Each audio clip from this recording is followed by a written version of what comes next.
So, Mike, I've been thinking, how about we cover the Skywalker saga for the podcast at some point? A lot of people seem to really enjoy those films. The original trilogy and the prequel trilogy? Sure. Well, there's also the sequel trilogy, of course. Dan, don't take this the wrong way, but does the sequel trilogy really count? I mean, George Lucas didn't write them. They technically don't even follow a Skywalker. And wait, what's going on? Is it just me or is it suddenly hot in here? Why do I feel so... Uncomfortable? Flushed? Queasy? Exactly. It's called a hard stare. My aunt taught me how to do it when people had forgotten their manners. Oh, give me strength. Mike, trust me on this. If we're going to cover the Skywalker saga, we should cover all of the films. They all have something wonderful to offer. You know what? You're right, Paddington. I mean, Dan. But before we get into Star Wars, I actually want to talk about one of my other favorite series of films.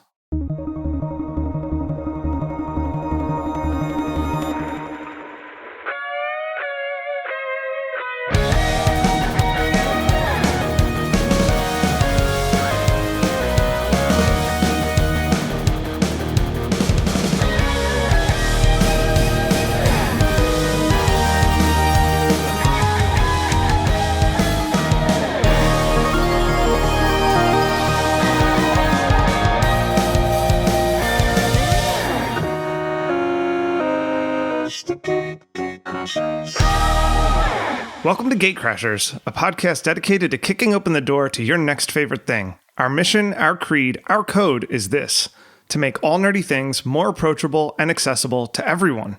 We want you to find a universe that you'll fall in love with. Hello there, I'm Mike, and I use he, him, his pronouns. You may know me as a producer on Gatecrashers. I'm also a dad and a higher education professional, and I really love the Paddington movies. Hi, I'm Dan. I use he, him pronouns. I don't have a fancy introduction like that. You know, if you're listening to the podcast, you probably know who I am. I felt like I had to because I haven't been on Gatecrashers yet, technically. So I was like, this warrants a reintroduction, right? Oh, yeah, you haven't been on these episodes yet.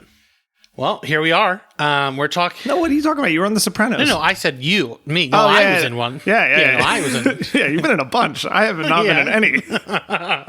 Okay, I've been in quite a few. Yeah. We're talking about one of your favorite movies ever. Side note, I was going to be like, I know your memory is bad, but is it that bad? But yes, we are talking about one of my favorite movies ever, and I am not kidding when I say that it sits right up there with Empire Strikes Back and Rogue One and Spider-Man 1 with Willem Dafoe. It's right up there. And I'm going to come back to Spider-Man later.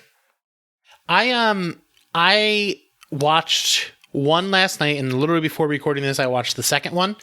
You've been telling me to watch these forever, like since you've seen them. Yeah. Which was a little late compared to when they came out, but yeah. Yeah. These were absolutely incredible.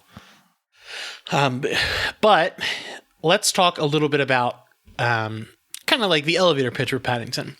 So Paddington first appeared in a children's book in 1958 called A Bear Called Paddington, written by Michael Bond and illustrated by Peggy Fortnum.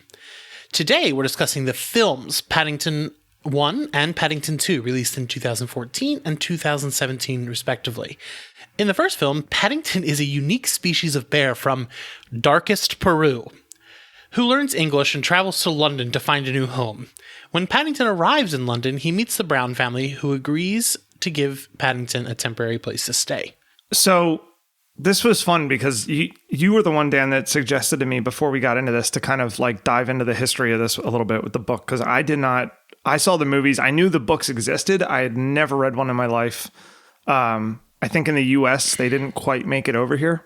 But anyway, here's a little brief history on Paddington. So apparently one Christmas Eve, I think it was 1956. This is all in the foreword of like the first book of A Bear Called Paddington, written by the author himself writes all this. So it's great information. One Christmas Eve, writer Michael Bond entered a store to avoid some harsh cold weather outside. At this time, he had been stuck trying to find like a stocking stuffer Christmas gift for his wife. And as he was wandering through like a nearly abandoned toy aisle, just was empty that night, he came across a stuffed teddy bear sitting on a glass shelf. And so he brought the bear home, and he and his wife named it Paddington after a local mainline railway station in their area. And then cut to a spring morning in the following year, and Bond found himself just completely at a loss for writing ideas, sitting in front of his typewriter, and he looked around his room, and as his eyes set on the Paddington bear, he just started wondering what would happen if a bear randomly ended up at Paddington Station, lost and alone.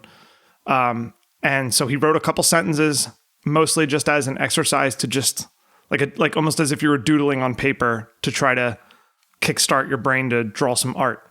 And he didn't intend to go any further than that, but he found himself compelled to continue, and hence the story A Bear Called Paddington came to be.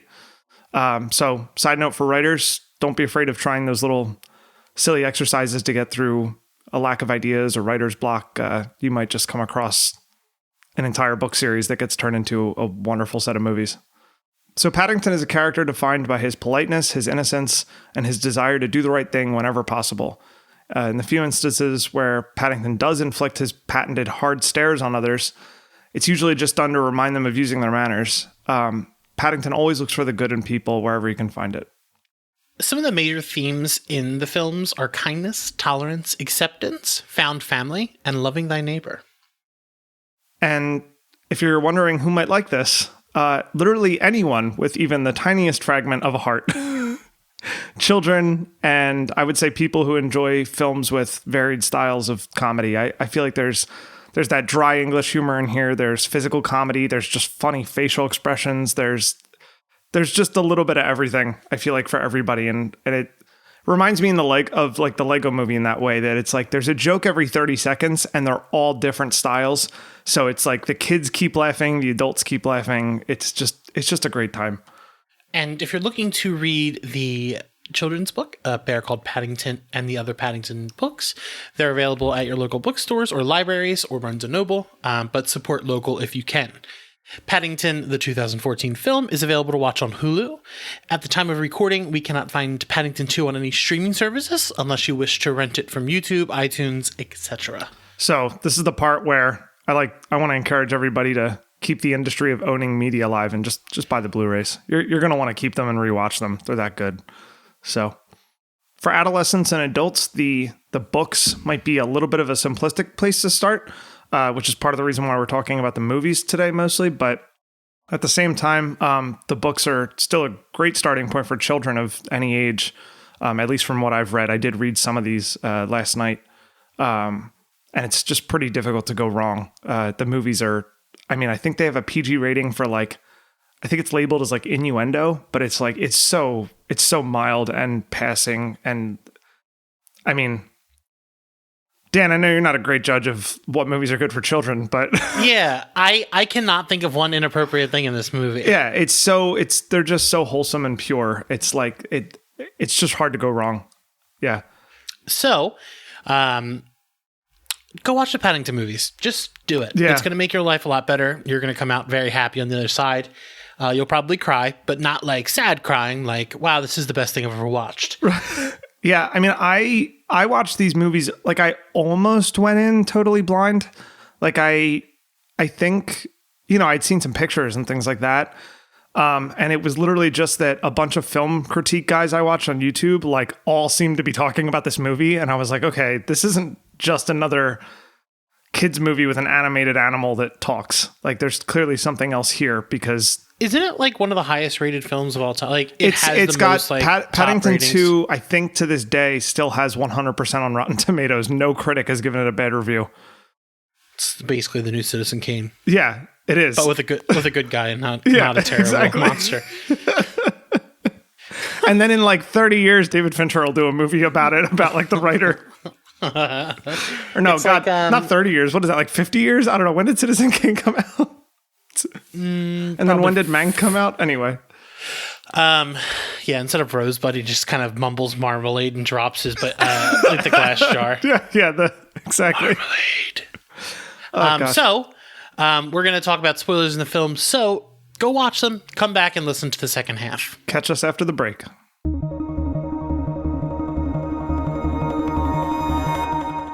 A young bear sent from his home one of the last of his kind. A strange name that humans cannot say. I know where you're going with this. A pure heart to do the right thing.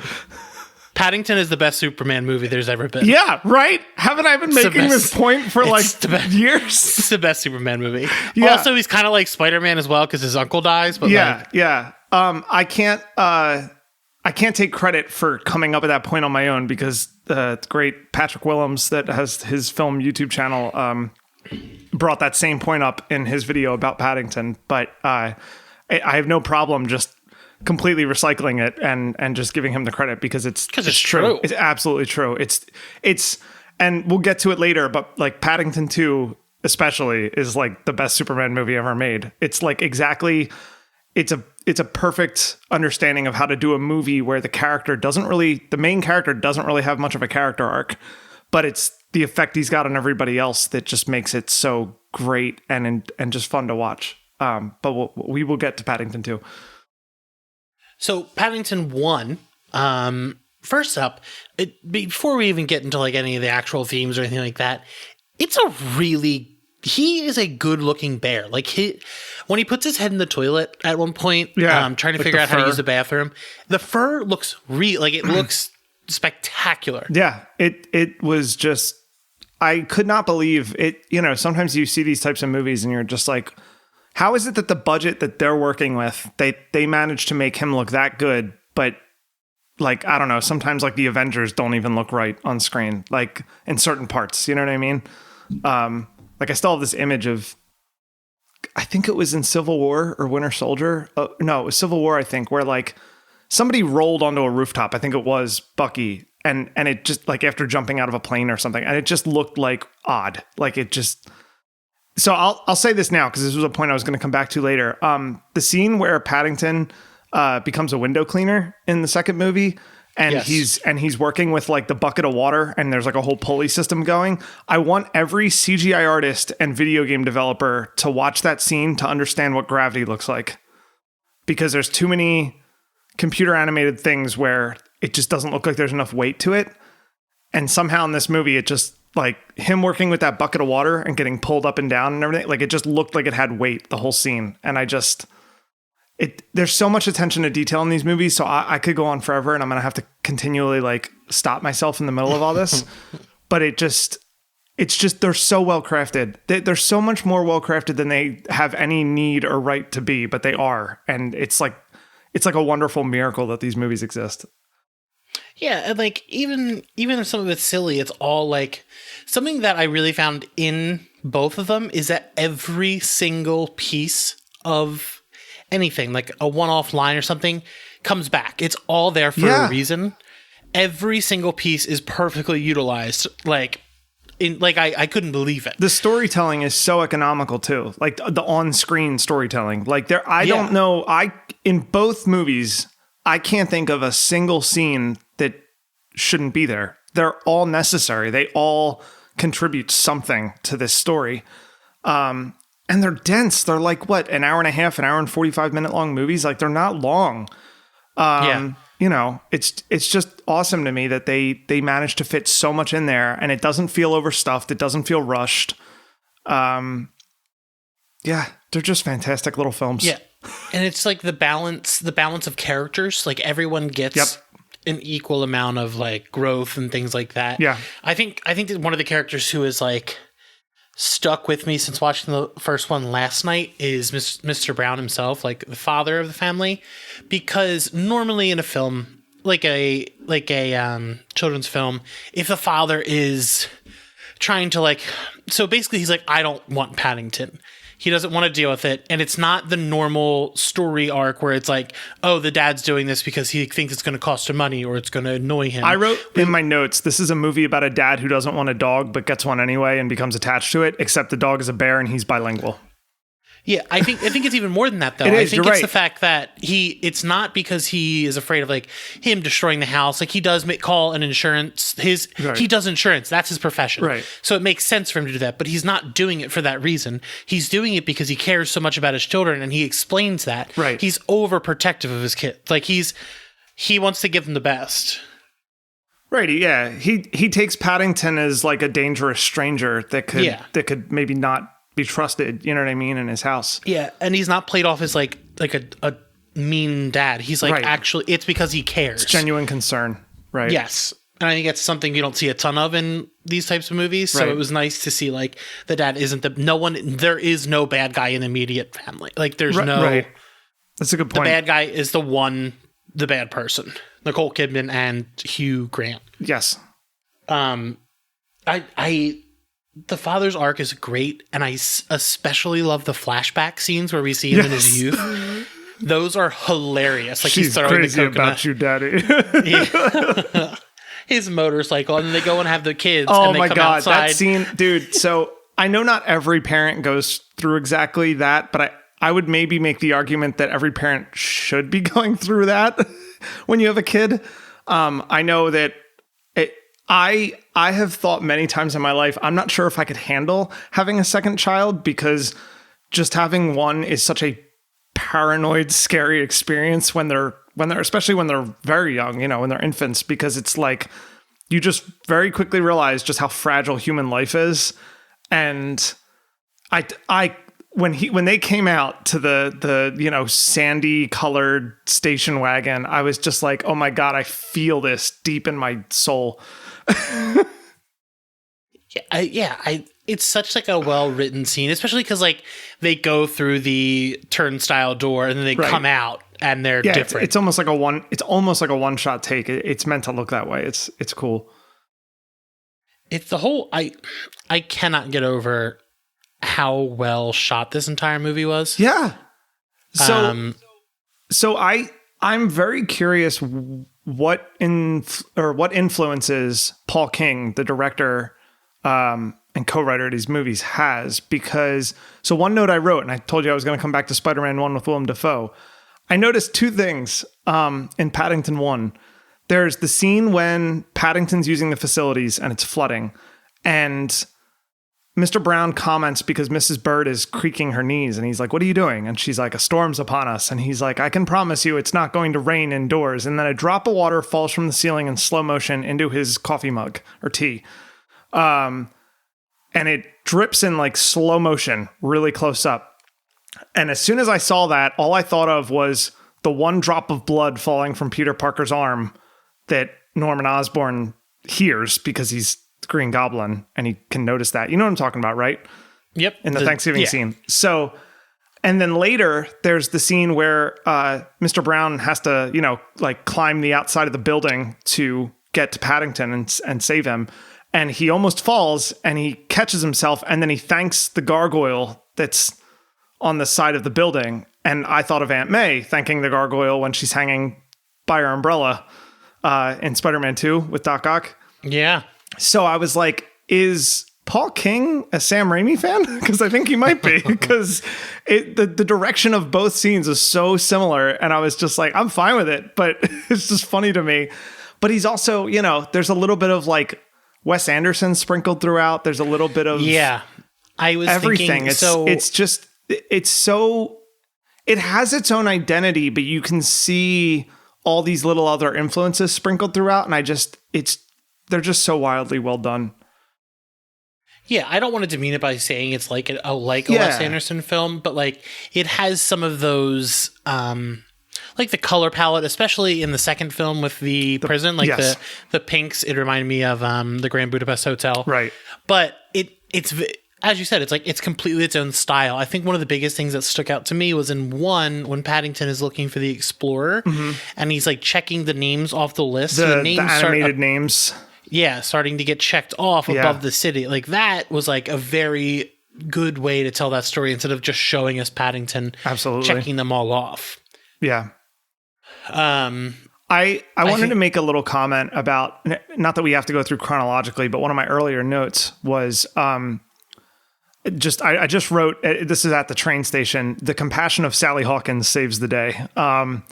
Just that little moment of her just saying, wait, let me talk to this person, this bear, and understand, where he's coming from. Is he okay? Does he need help?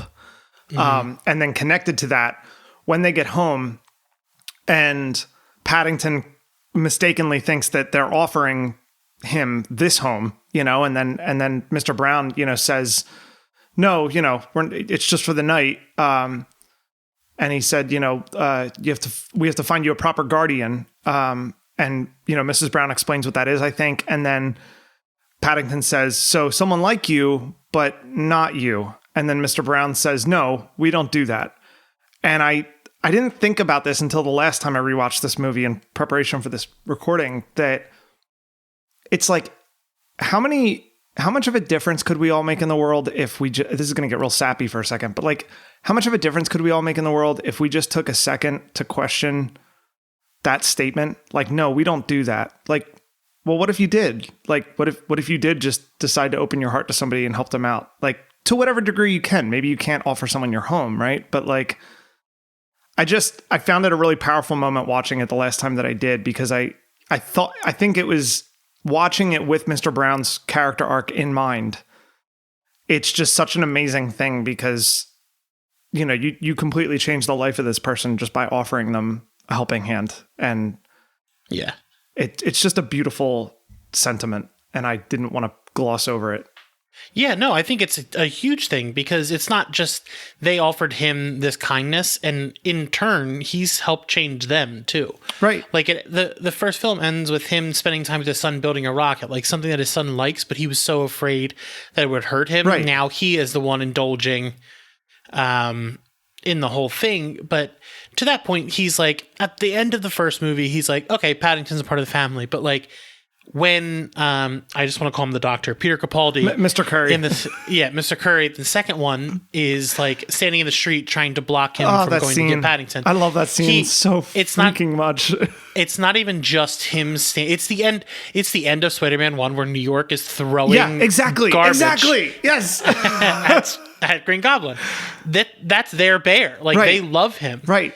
And in the second movie, when he's in prison, there's that scene where they revisit everyone in the neighborhood, and all of their lives are worse because he's not there. Uh-huh. Every single one of them. And it's such a great little montage of just, like the woman on the bike is just irritable because she hasn't had breakfast, and then the guy forgets his keys, and then the guy that he helps with the studying while he's doing the bins, like he doesn't, he can't multitask and do the bins and study at the same time. So then Mr. Curry's being, a jerk to him about it. It's just so great. And, the upside of all this is that because they took Paddington in, he doesn't have to go to an institution for young souls whose parents have sadly passed on.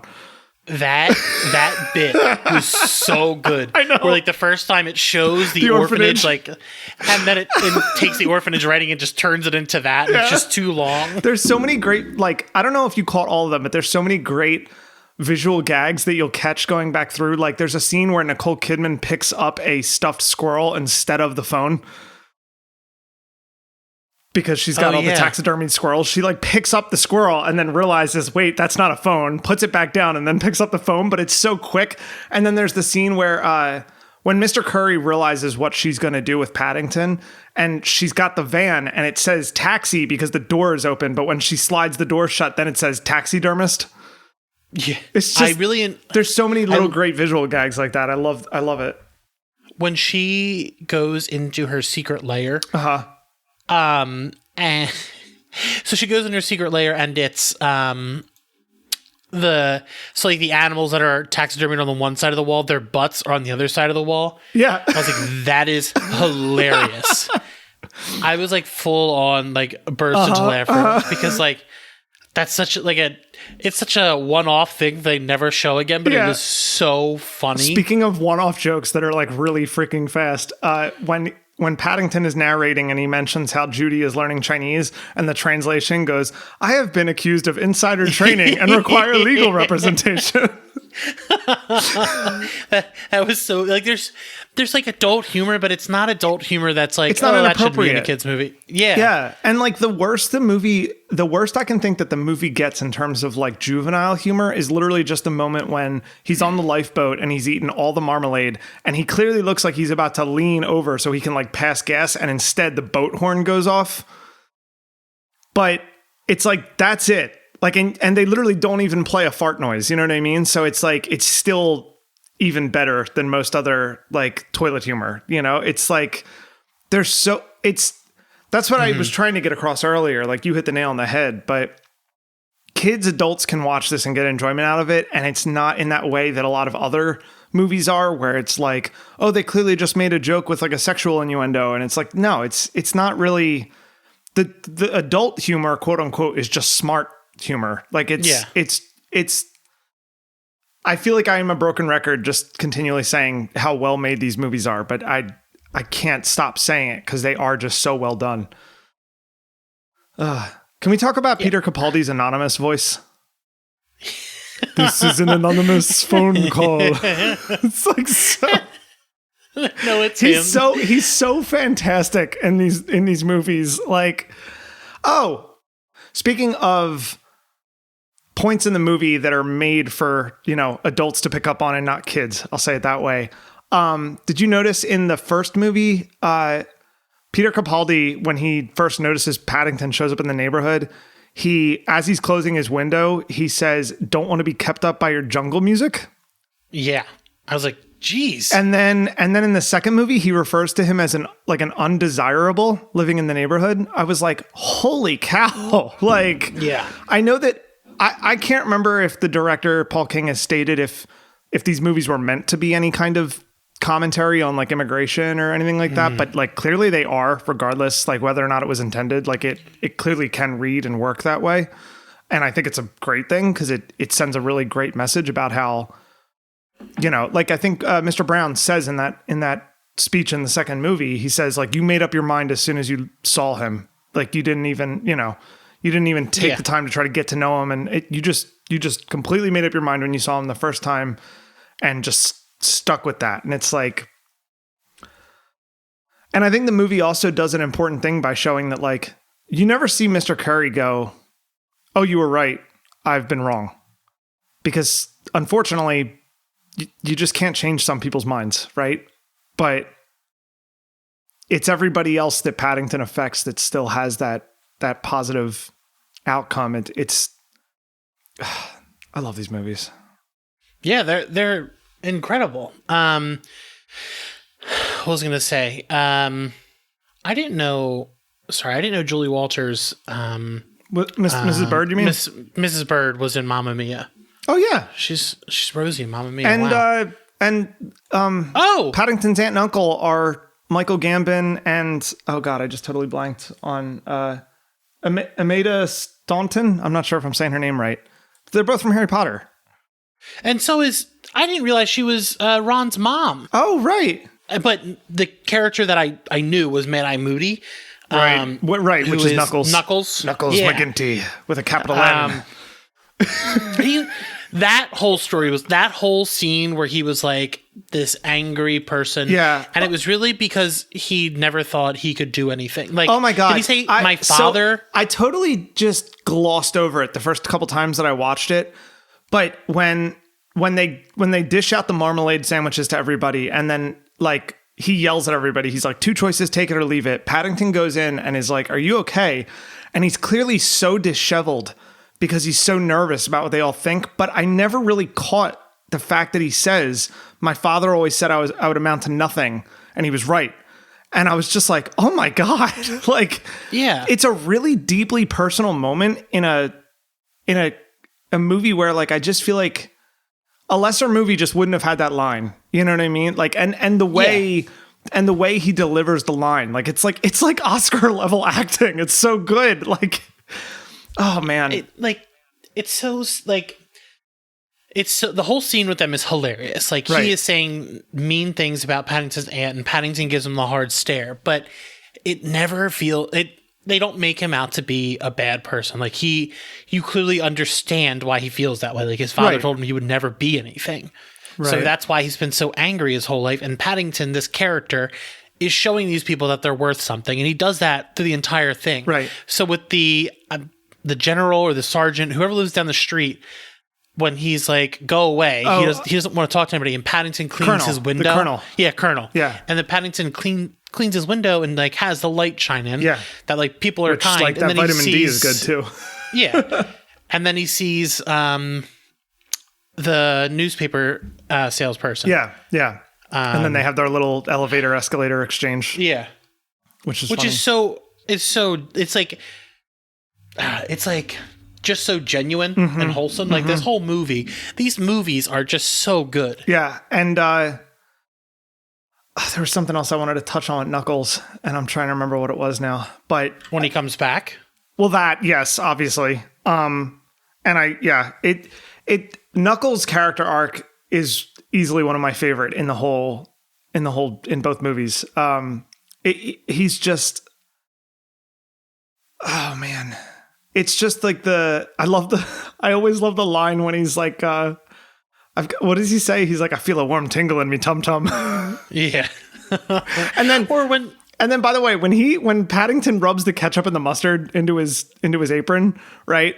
And then after that, when he, tastes the marmalade sandwich, and then he tells all the prisoners, like, Paddington's under my protection now. He calls them all yellow bellies, and then the camera cuts back, and his belly is literally yellow from the mustard.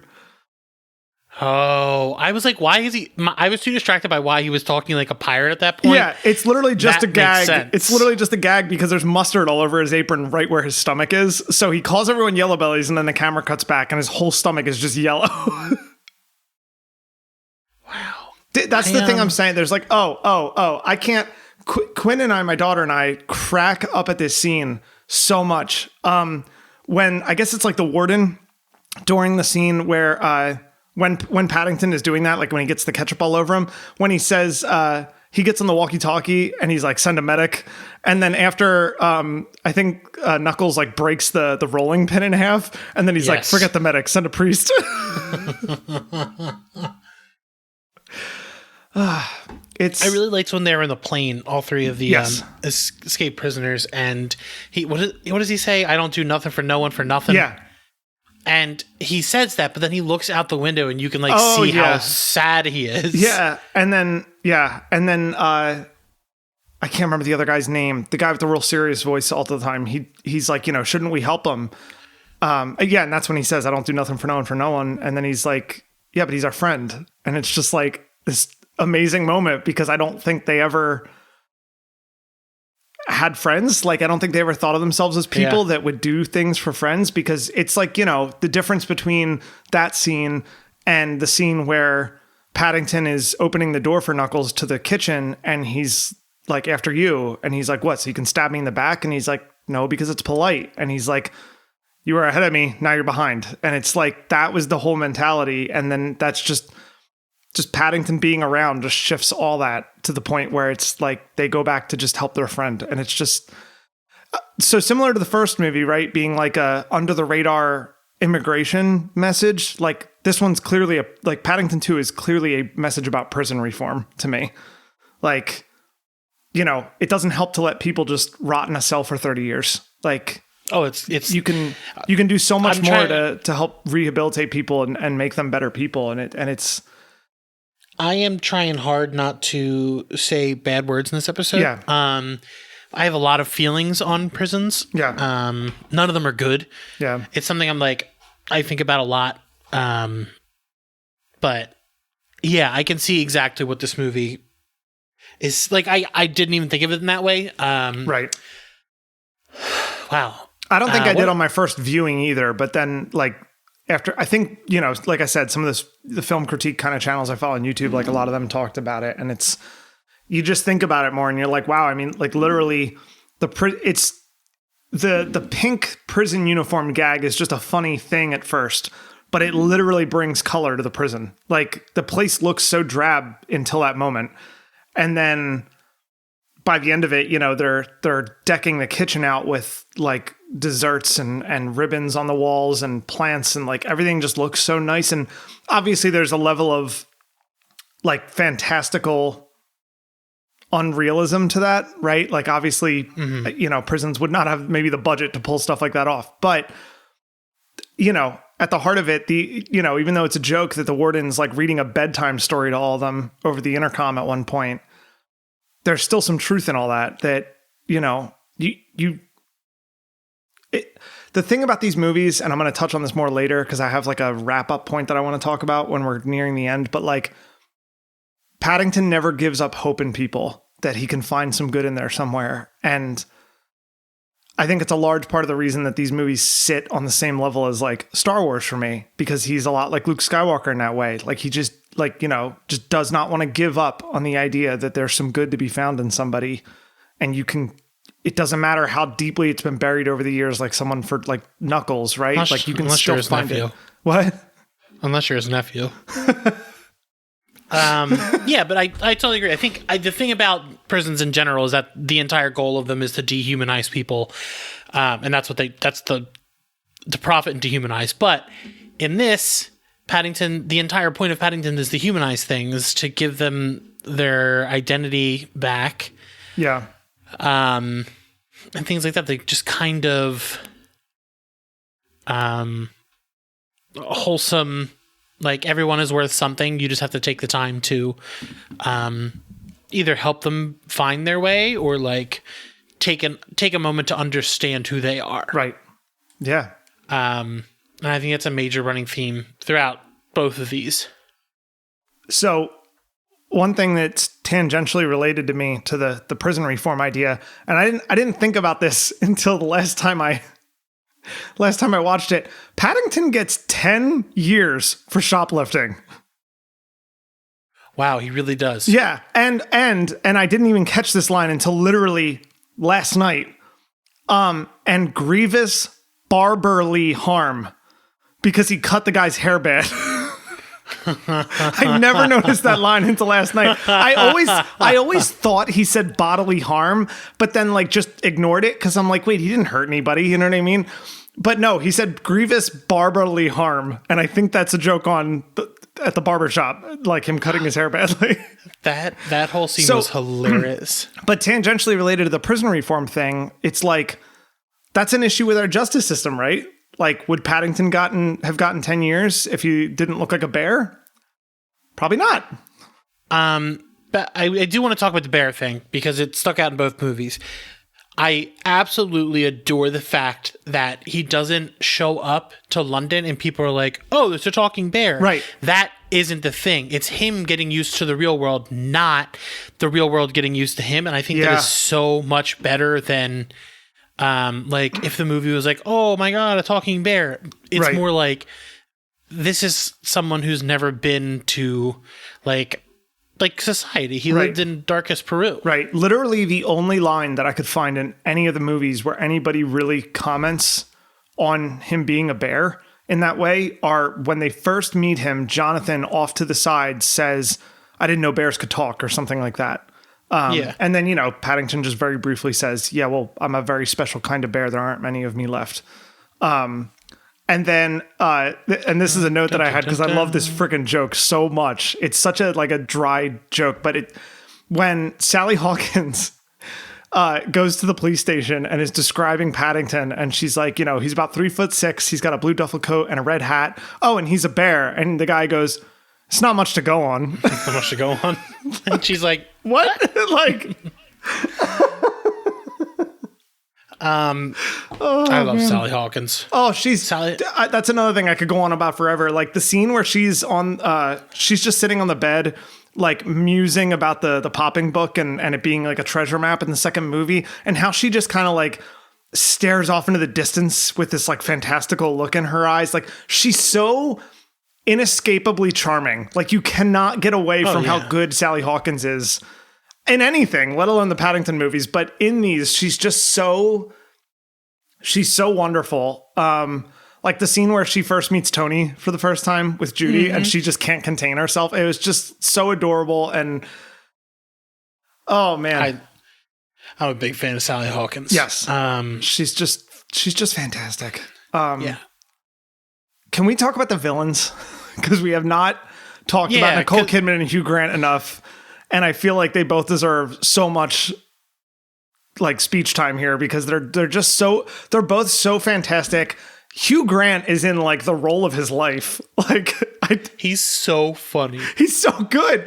And there's just, oh my gosh. So one funny thing I noticed with Nicole Kidman that I hadn't thought about when I first watched the movie is there are two separate scenes in the first movie where she sneaks into a room like Ethan Hunt. And I just find that funny because she literally dated Tom Cruise. Oh, yeah.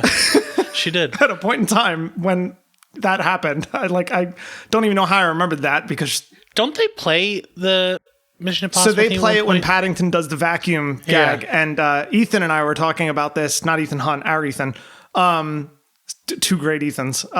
Because we were talking about how Ethan mentioned how everybody does the Mission Impossible 1 gag. You know what I mean? And they did that in this movie, but that's not when they used the theme song. They used it with the climbing gag instead, even though everyone uses the Mission Impossible 1 gag. So it was like a nice change of pace there. The thing I've seen, it's wild. The thing that I've seen Nicole Kidman in the most recently is Big Little Lies, which is the HBO show where it's like the most powerful performance I've ever seen. Like it was of hers or just period hers. Okay. It's like, it is very rough.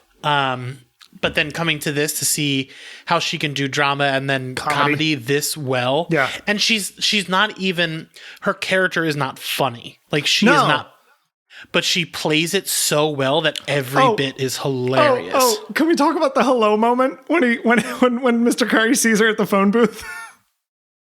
Yes. I think the ending with her is my favorite. Looking for. Sorry. What does he call her? Honeypot? Honeypot, yeah. She's like, I am not your honeypot. You're a honeypot. When she's on the roof about to shoot them, and Mrs. Bird opens the hatch.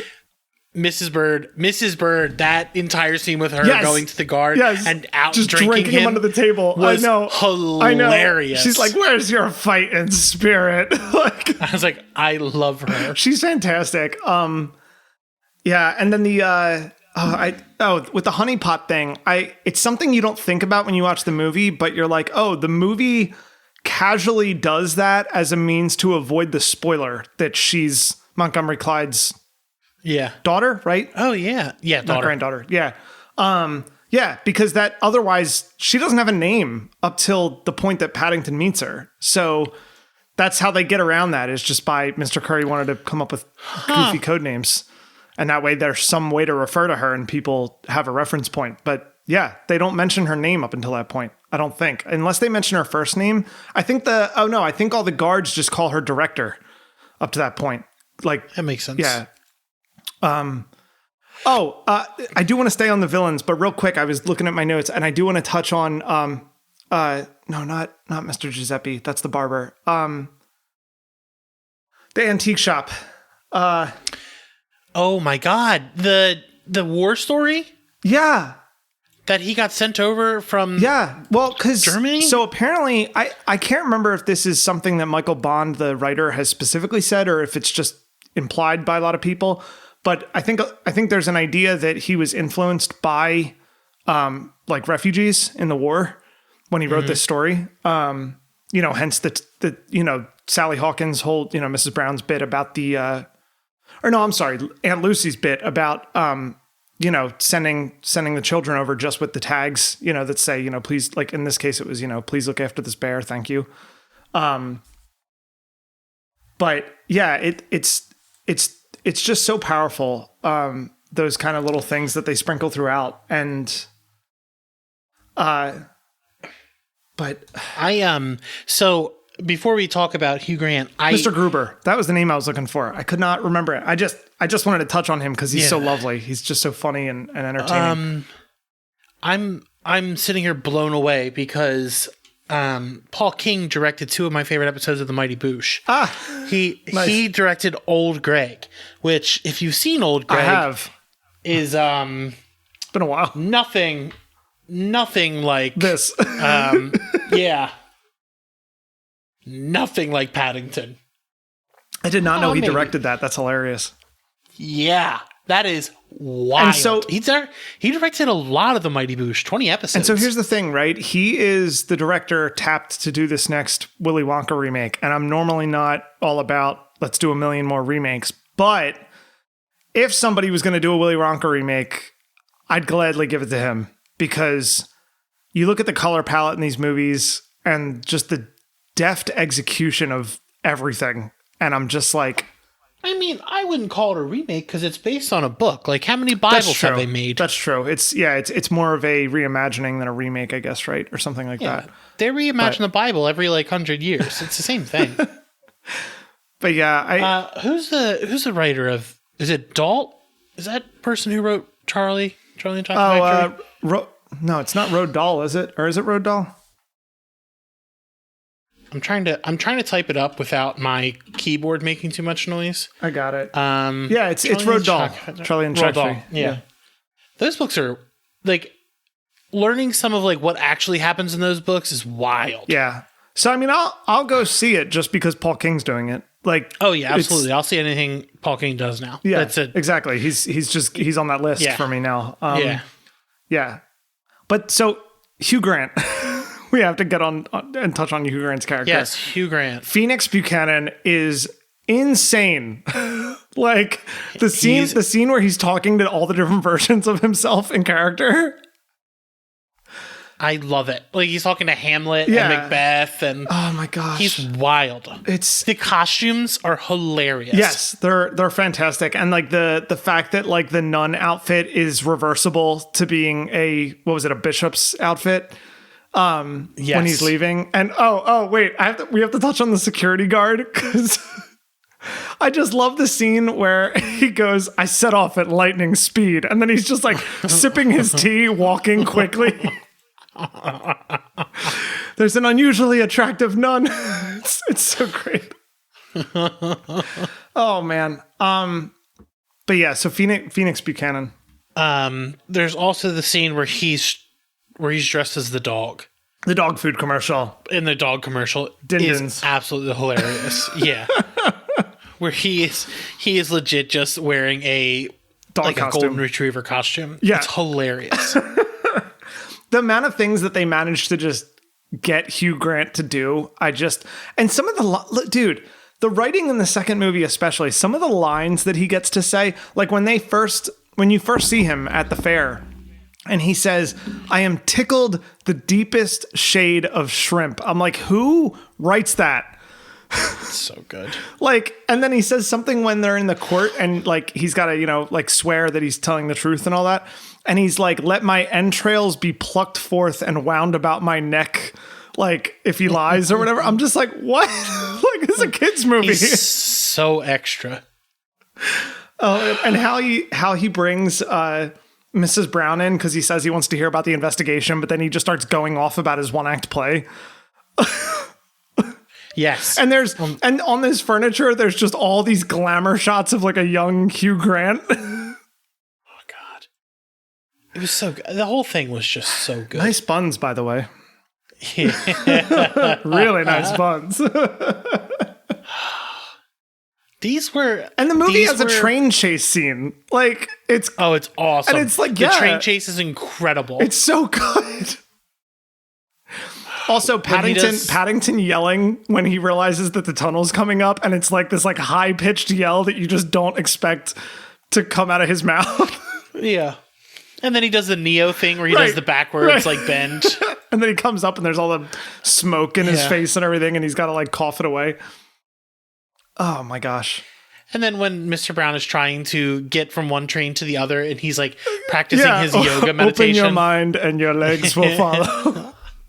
But that's exactly what you were talking about earlier. Every little one-off joke comes back. Every one of them. Everything has a purpose. It's such a perfect example of economical storytelling. Just nothing is wasted at all. Oh boy.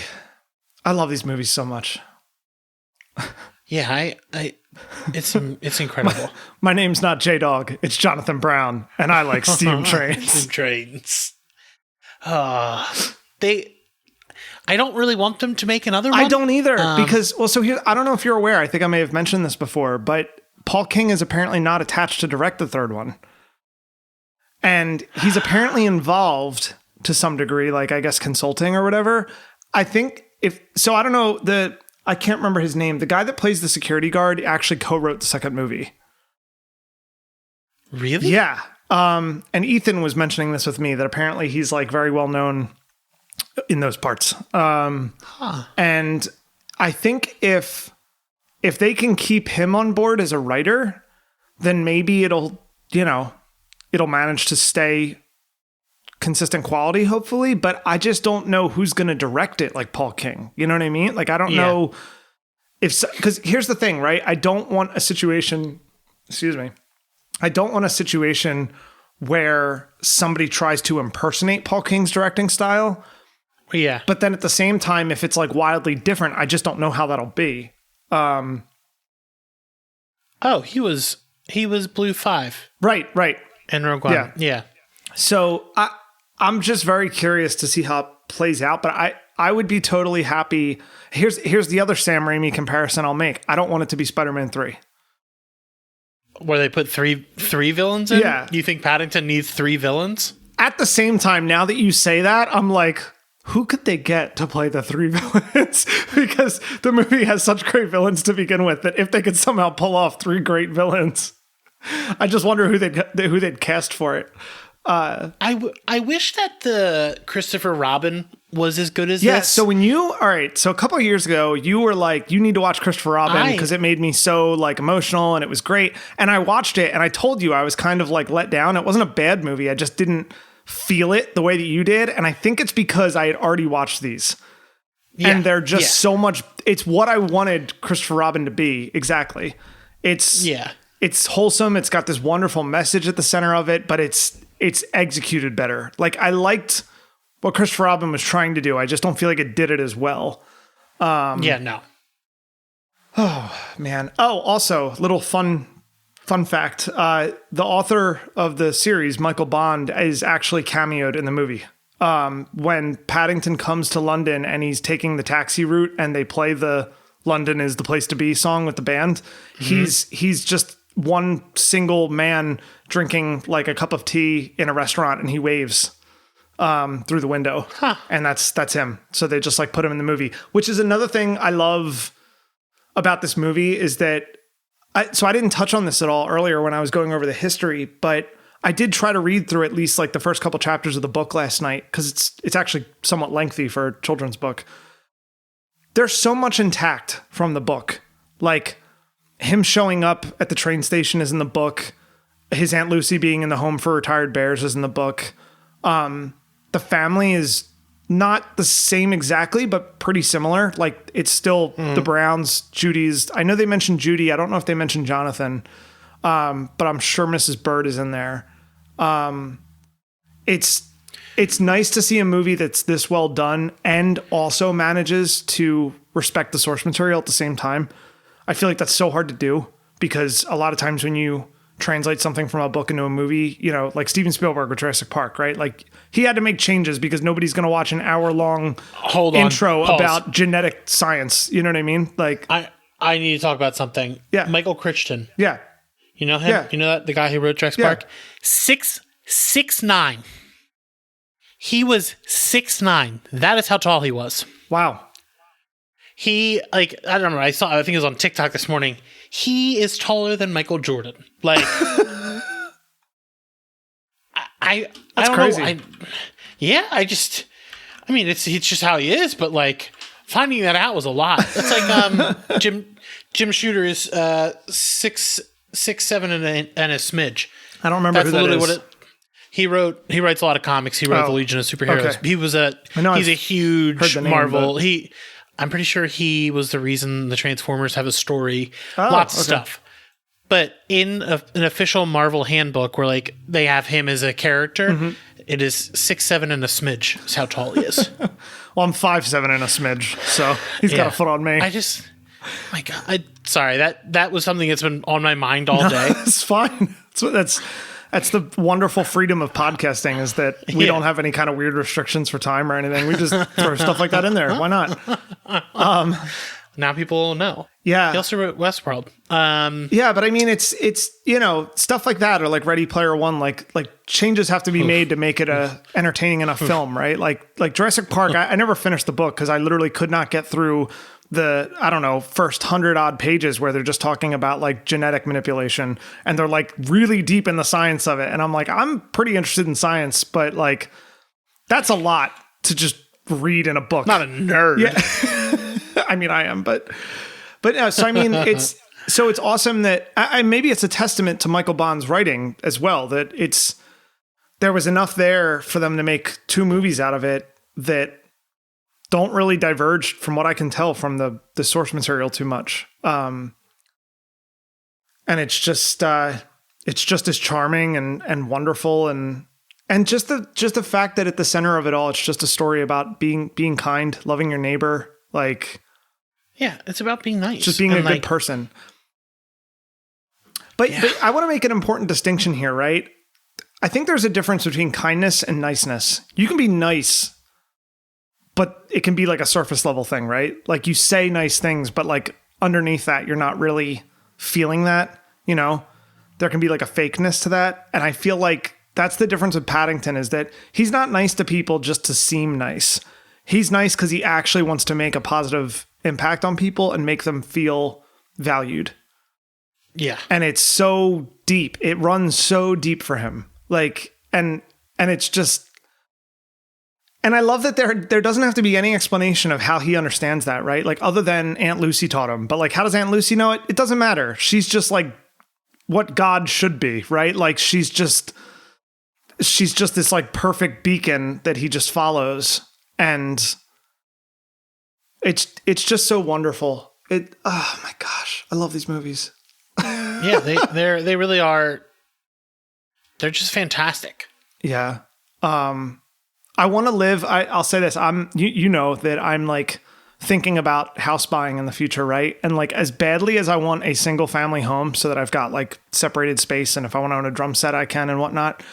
I want to live in Windsor Gardens. Like, I don't care that they're all like townhouses and everything. And it's so pretty. Like, going back to like the kind of Wes Anderson color palette of the whole thing. It's so pretty, that little road. Like, when they're outside having like a snowball fight, it just looks so, it's very romanticized. Like, I don't, I'm sure it's not like that. You know what I mean? To live in that area. It's raining. It's always raining. Well, yeah, that too. And then like, something I noticed watching the second movie is when they first go to the fair, I was like, holy crap, I really want to socialize with people. like I was just watching all these people walking around, and I'm like, God, that hit like a ton of bricks. Like, I just miss seeing people so much. Yeah.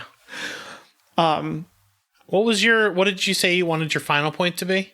So I literally wrote this down because I felt like I needed to say this, and I wanted to get it out in a way that hopefully wasn't too clumsy, even though I didn't want it to sound scripted. But just because these movies mean so much to me, I just wanted to say Paddington, quite simply, cares so much about being a good person, about being decent to everyone he meets, no matter who they are. These films are so earnest, endearing, and wholesome, it's astonishing that they even exist at all. As a father, it makes me glad that my daughter has stories like this to learn about tolerance and kindness. And as an individual, it's a wonderful reminder of the impact you can have on people in your day-to-day life. It takes so much less energy to be kind to people than it does to be hateful or disrespectful. I can't overstate how deeply Paddington resonates with me for this reason. We can all learn a lot from Aunt Lucy. Oh, all right. Well, I guess we can end the episode there and just... Yeah, can't really top that. All right. Well, thanks for listening to Gate Crashers. I got nothing to add. That was perfect. All right. Well, where can people find us? You can find us on the internet at gatecrashers.fan. You can find us on the Twitter at gatecrasherspod, and on Instagram the same. You can catch us again next week, and we'll talk to you soon. And remember, if we're kind and polite, the world will be right. The Gate Crashers.